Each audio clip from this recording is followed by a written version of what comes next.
নমস্কার। ভোট হলে হার জিত আছে, সবাই তো আর জয়লাভ করে না, কিন্তু কিছু ভয়ঙ্কর পরিবেশের চিত্র আপনাদের কাছে তুলে ধরব, কারণ আগামীতে তো আরো ভোট হবেই, এইভাবেই তো চলতে থাকবে। তাই সবাইকে হুঁশিয়ার থাকবার জন্য আমি কতগুলো কথা বলছি। প্রচুর ফোন এসছে, অনেক পুলিশ অফিসারও আমাকে ফোন করেছেন, চোখের জলও ফেলেছেন। অসীমবাবু, আপনি এইভাবে আপনাকে হারাবে আমরা ভাবতে পারিনি। আমার সুখ দুঃখ কিচ্ছুই নেই, কারণ আমার একটাই আনন্দ, মোদিজি তিনি আবার ভারতের প্রধানমন্ত্রী হয়েছেন, এটা আমার সবচেয়ে বড় আনন্দ। আমি মোদিজির সিপাত পদ্মে ভক্তিপূর্ণ প্রণাম জানাই। আমার ঠাকুরমশাই মন্ত্রী হয়েছেন, সেটাও আমার আনন্দ। জগন্নাথদা জয়লাভ করেছেন, তাতেও আমার আনন্দ। আমার রাজ্য সভাপতি জয়লাভ করেছেন, এটাতেও আমার আনন্দ। বিজেপি যে ভীষণ খারাপ ফল করেছে সেটা আমি বলতে পারবো না, কারণ আমরা ৭৭টা এমএলএ জিতেছিলাম। এবার এই ভোটের সমীকরণে আমরা ৯০টা এমএলএ কিন্তু জিতে আছি, ৯০টা বিধানসভায় জিতে আছি, ভোটের পার্সেন্টেজও বেড়েছে, কিন্তু এমপির সংখ্যা কমেছে। যাকে আপনারা কথাগুলো একটু লক্ষ্য করে শুনবেন। সংগঠন, আমরা শুধু বলি সংগঠন ভালো না, সংগঠন ভালো না। সংগঠনটা কি? বর্তমান ভোটের যে সংগঠন, এই সংগঠন হচ্ছে হারমাত বাহিনী। যে দলে যত বাহুবলী আছে, যে জায়গাতে, যে এরিয়াতে যার যার বাহুবলী আছে, শেষে কিন্তু জয়লাভ করবে। তারপরে একটা ব্যাপার আছে, ক্ষমতাসীন দল তাদের একটা প্লাস পয়েন্ট সবসময় থাকে, তারা পুলিশ প্রশাসন তাদের, ডিএম তাদের, এসডিও তাদের, বিডিও তাদের, সমস্ত অফিসার যারা বসছে তাদের, এটা কিন্তু খেয়াল রাখতে হবে। আমার ব্যাপারটা আমি বলছি, আমাদের সর্বদলীয় মিটিং হলো ডিএম অফিসে। সর্বদলীয় মিটিংয়ে 2 দিন পর্যন্ত ডিএম সাহেব যে অর্ডার দিলেন, বাইরের থেকে কোনো খাবার যাবে না। আগে যেমন লাঞ্চ টাইমে আমরা আমাদের এজেন্টদের জন্য খাবার নিয়ে যেতাম, প্যাকেটিং খাবার, কেউ চিকেন বিরিয়ানি, কেউ ডিম বিরিয়ানি, কেউ ডিম ভাত, কিন্তু কড়া অর্ডার থাকলো বাইরের থেকে যারা ভোট গণনার জন্য গভর্নমেন্ট অফিসাররা যাবেন, তাদেরও কোনো খাবার আসবে না, কোনো দলের কোনো এজেন্টের জন্য খাবার আসবে না। ওরা যে চা বিস্কুট দেবে এবং শুকনো কিছু খাবারের ব্যবস্থা থাকবে, সেইটা খেয়েই আর জল খেয়ে ওখানে ভোট গণনা করতে হবে কাউন্টিং এজেন্টদের। এইভাবেই আপনারা বলে দিবেন, বলে দিল। সমস্ত রেকর্ডিং করা আছে, ডিএম অফিসে যা যা কথাবার্তা হয়েছে ওখানে গভর্নমেন্ট ভিডিওতে রেকর্ডিং করা আছে। সেই রেকর্ডিংগুলো দেখলেই আপনারা বুঝতে পারবেন। কিন্তু ঘটনা হলো কি, আমার একটা ডেমি ছিল আর আমাদের মাদারের এজেন্ট ছিল, তাহলে আমাদের ডবল এজেন্ট। এই ডবল এজেন্টের 178 জন করে, তাহলে এর দ্বিগুণ এজেন্ট। সেখানে কি হলো, যখন লাঞ্চ টাইম হলো, আমি তো সব ঘরে যাচ্ছি, আসছি, দেখছি, সেখানে প্রত্যেকটা ঘরে 2-3টে করে ইভিএম, সিল খোলা ইভিএম আসছে, সেগুলো নিয়ে লড়াই করছি, কিন্তু কর্ণপাত করছে না। বলে এটা হতে পারে, এরকম হয়ে থাকে, ভালো কথা। এবার যখন লাঞ্চ টাইম হলো, আমাদের এজেন্টগুলো তারা দেখছে যে খাবার ঢুকছে, চিকেন বিরিয়ানির প্যাকেট, এবং সেই খাবার কাদের জন্য জানেন? সেই খাবার একমাত্র গভর্নমেন্টের অফিসার যারা ওখানে কাউন্টিং হলে রয়েছে তাদের জন্য, এবং খাবার ঢুকছে তৃণমূল এজেন্টদের জন্য। আমাদের বিজেপির এজেন্টদের জল পর্যন্ত, একটা জলের বোতল পর্যন্ত দেওয়া হয়নি। আমার নিজের ছেলে, ছোট ছেলে, সে কিন্তু পোস্টাল ব্যালটে এজেন্ট ছিল, এসে কেঁদে ফেলেছে, বাবা একটু জল দিল না। একটা ড্রামে জল রেখেছে, সে ড্রামে জল নেই, একটা মাত্র গ্লাস, নোংরা ড্রাম। দুই একবার সেখান থেকে সেই একই গ্লাসে জল খেতে ঘৃণা বোধ হচ্ছে। প্লাস্টিকের যে গ্লাসগুলো রাখা হয় কিচ্ছু নেই, মানে অত্যন্ত দুর্ব্যবস্থা। আমার এজেন্টগুলো সব নেমে এলো। মাদারের যে এজেন্টগুলো ছিল তারা অন্য গেট দিয়ে বেরিয়ে জল খাবার জন্য কোথায় কে গেল আমি বলতে পারবো না। ডেমিড এজেন্টগুলো আমার কাছে এলো। আমি বললাম, বাবা জল খেয়ে প্রাণ বাঁচাও আগে।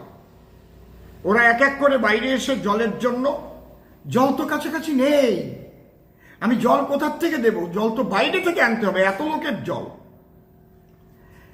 এদের একটু জল দেওয়া হয়নি। আর ভেতরে হারমাদ বাহিনী ঢুকেছে তখন লাঞ্চ টাইমে, জয় বাংলা জয় বাংলা ধ্বনি দিচ্ছে। আমি ওদের নিয়ে ওদের সঙ্গে বাইরে এসে জলের ব্যবস্থা করা, শুকনো খাবারের ব্যবস্থা করতে ব্যস্ত থাকলাম। কিন্তু যেহেতু ওরা জল খেতে বাইরে এলো, কিছু খাবার খেতে বাইরে এলো, আর আমাদের এজেন্টদের ঢুকতে দেওয়া হলো না। ওখানে বলা হলো যারা বাইরে গেছে তারা আর ভিতরে ঢুকতে পারবে না। তখন 7 রাউন্ড প্রায় গোনা বাকি, কোন কোন জায়গায় 7 রাউন্ড গোনা বাকি আছে, টোটাল ধরতে পারেন 5 রাউন্ড একদম টোটালি গোনা বাকি। আমি যখন বাইরে বসে আছি লাঞ্চের পরে, আমাকেও ঢুকতে দিল না। আমি আমার চিফ ইলেকশন এজেন্টকে দিয়ে ফোন করালাম আরো সাহেবকে, যে আমরা যদি হেরেও যাই, আমাদের ক্যান্ডিডেটকে তো একটা সই করতে হবে, আমি হেরে গেছি বলে মেনে নিলাম সেই ফর্মে। আরো সাহেব কি বলেছিলেন, ফোন কল রেকর্ডিং রয়েছে, বলছে না আসতে হবে না, সই করতে হবে না, আপনারা চলে যান। আমি কিন্তু লাস্ট অব্দি বাইরে বসে রয়েছি। আমার চিন্তা, আমি একটা এজেন্টকে রেখেও আমি যাব না। আমি দেখিনি যে অন্য গেট দিয়ে এজেন্ট বেরিয়ে গেছে, মাদারের এজেন্ট। আমি ভেবেছি কেউ কেউ রয়েছে, আমি তাদের রেখে যেতে পারি না, তাদের উপর অত্যাচার হতে পারে, বাইরে বম্বিং হচ্ছে। আর ঢুকতে দিল না আমাদের এজেন্টদের, আমাকেও ঢুকতে দিল না, এবং পরিষ্কার বলে দিল আপনি চলে যান, আপনাকে সই করতে হবে না। ওরা দেখি ইচ্ছা মতো রেজাল্ট আউট করছে। প্রথম থেকেই বিভিন্ন জায়গায় আমি জয়লাভ করেই আছি। আমি এখনো বলছি, আবার যদি ভোট গণনা হয় সঠিকভাবে, তবে এই রাজ্য সরকারের অফিসারদের দিয়ে নয়, ভিন রাজ্য থেকে অফিসার আনতে হবে, তাদের দিয়ে গোনাতে হবে। সঠিকভাবে গণনা হলে আপনারা বুঝতে পারবেন যে পরিস্থিতি কি হয়। মাননীয় ইলেকশন কমিশনারের কাছে আমার অভিযোগপত্র দায়ের করা আছে, তিনি তার জবাবও দিয়েছেন, এবং আমরা এই বিষয় নিয়ে হাইকোর্টে যাচ্ছি। আমি উকিল মারফতই অভিযোগ জানিয়েছি। আমি যখন বাইরে বসেছিলাম, হারমাদ বাহিনী আমাকে ঘিরে ফেলল, আমাকে বলছে গান করো গান করো, জয় বাংলা বলো, গান গাইতে হবে এখানে। আমার তো আর সেন্ট্রাল বাহিনী কাছে নেই, সেন্ট্রাল বাহিনী ওখান থেকে 1/2 কিলোমিটারের অর্ধেক দূরে, তাদের তো আটকে রেখেছে। আমি আমার চিফ ইলেকশন এজেন্ট বোকার মতো বসে আছি, আমাকে জোর করে গান গাওয়ালো, আমাকে গান গাইতে হবে। আমি গান না গাইলে সেখানে তো মারমুখী হয়ে উঠছে ওরা। আমি গান গাইলাম, ধৈর্য ধরে ওদের জবাব দিলাম। আপনারা নিশ্চয়ই দেখেছেন মিডিয়াতে যে কোন পরিস্থিতি ওরা তৈরি করেছিল। ওরাও জানে যে ওরা হেরে গেছে। রায়নাতে ওরা দেখাচ্ছে 36,000 ভোটে জিতেছে। রায়নাতে কিছুদিনের মধ্যেই নাম্বার 2, রায়না 2 ব্লক সভাপতি পরিবর্তন হবে। বিভিন্ন ব্লক সভাপতিকে সরিয়ে দেবে, কারণ ওরা জানে যে ওরা কত ভোটে হেরেছে, ওরা জয়লাভ করেনি, এবং তার সাজা, তার খড়গ কিন্তু তাদের ঘাড়ে নেমে আসবে। আপনি বলে রাখলাম, আমার ভিডিওটা আপনারা দেখছেন, মিলিয়ে নিয়েন। এবং এই অন্যায় সহ্য করতে পারেনি নারুগ্রাম পঞ্চায়েত সদস্যা ও সঞ্চালক মনিকা দে, শান্তিনাথ দের স্ত্রী, যিনি বর্ধমানে তৃণমূলকে প্রতিষ্ঠা করেছেন, তার স্ত্রী নিজে 5 তারিখেই রিজাইন দিয়েছেন। দেখবেন শেখ কলিমুদ্দিন, যার ডাকনাম বাপ্পা, রায়না 2 পরিবর্তন হবে, কারণ ওরা জানে যে রায়না কত ভোটে হেরেছে এবং কোন কোন বিধানসভায় কত ভোটে ওরা হেরেছে। ওরা তো জানে, মূল হিসাবটাও জানে আর ভুল হিসাবটাও জানে। এখানে টোটাল এমন একটা খেলা হয়েছে, কারণ আমি ডিএম অফিসকে ডিএম সাহেব সহ যারা পুলিশ প্রশাসন প্রত্যেকের বিরুদ্ধে আমি অভিযোগ করছি। কারণ তারা নিজেরা বলল যে কোনো খাবার ঢুকবে না, তাহলে খাবার কেন ঢুকলো? আর সেই খাবার কেন শুধু তৃণমূল এজেন্টদের খাবার আর গভর্নমেন্ট অফিসারদের খাবার? আমি এর জবাব চাই। তাহলে আমি কি বুঝবো? এখানে এমন একটা খেলা চলেছে যে এই বলে আমাদের খাবার দেবে না, জল দেবে না, বাধ্য হয়ে আমরা বেরিয়ে আসবো। আমাদের মারবে না, কিন্তু হাতে মারবে না, ভাতে মারবে না, বিনা মুগুরে দন্ত খসাবে। ঠিক তেমন তোরা বেরিয়ে যা বলবো না, কিন্তু তোরা বেরিয়ে যেতে বাধ্য হবি, এমন একটা ব্যবহার করলো। এবার আমার তো ওখানে কেউ নেই বাবা। আমি আমার জায়গায় যদি হতো, আমি যেভাবে হরিণঘাটায় জয়লাভ করেছিলাম, ডেমি এজেন্ট একটাও বেরোয়নি। মাদারের কিছু কিছু এজেন্ট তারা বেরিয়ে গিয়েছিল, কিন্তু ডেমি এজেন্ট বেরোয়নি, স্থানীয় ছেলে পেলে। এইবার লোকসভা ইলেকশন করে বিরাট অভিজ্ঞতা আমার হয়েছে। আগামীতে আবার উপনির্বাচন, আপনারা হুঁশিয়ার থাকুন। উপনির্বাচনে জয়লাভ করেছে আমার, দেখবেন বিজেপি সেখানে জয়লাভ করেছে, কিন্তু ওরা চাইবে ঠিক এই খেলাটাই খেলবার জন্য। আমি রাজ্য নেতৃত্ব, কেন্দ্রীয় নেতৃত্বকে বলবো, যত বস্তি সম্পর্কই করেন না কেন, আর যতই ভার্চুয়াল করুন না কেন, আর যত মিটিং করেন না কেন, চাই হচ্ছে একদম বুথ লেভেল পর্যন্ত আমাদের ওদের সঙ্গে লড়াই করবার জন্য হারমাদ বাহিনী যারা থাকবে, পোলিং এজেন্ট এবং কাউন্টিং এজেন্ট, যদি শক্ত হাতে এরা না থাকতে পারে, তাহলে বাংলায় বিজেপি আসা এটা কিন্তু দিবা স্বপ্ন বলে আমার কাছে মনে হয়েছে। আমি পরিষ্কার করে বলছি।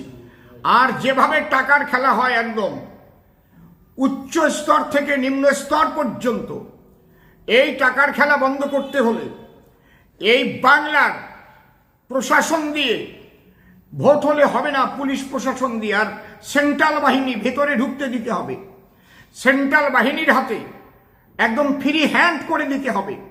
সেন্ট্রাল বাহিনী শুধু দরজায় দাঁড়িয়ে আই কার্ড চেক করে, আর ওনাদের কোনো কাজ নেই। সেন্ট্রাল বাহিনী ভেতরে গন্ডগোল হলেও সেন্ট্রাল বাহিনী যেতে পারে না।